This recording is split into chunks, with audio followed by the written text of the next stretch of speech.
আসসালামু আলাইকুম গাইস, কেমন আছেন? আজ আমরা আসছিলাম ইসলামিক হাসপাতাল খুলনা 2 নম্বর অবস্থানে আছে। খুবই একটা ভালো হসপিটাল, বাট আমি এটার দোতলার ভিডিওটা নিয়ে আপনাদের সামনে আজ হাজির হলাম। আমি দোতলায় আছি এখন। লিফটের সামনে দেখেন, এখানে প্রচুর পরিমাণে ভিড় হয় সবসময়ের জন্য। উঠার বাপ হচ্ছে গিয়ে লিফট, দেখেন প্রচুর পরিমাণে মানুষ হয়।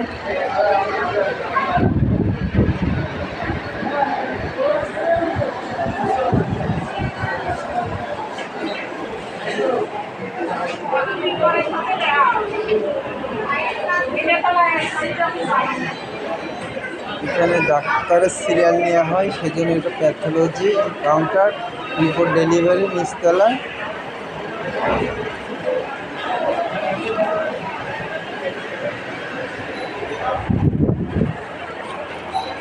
এটা দিয়ে উপরতলায় যেতে হয়।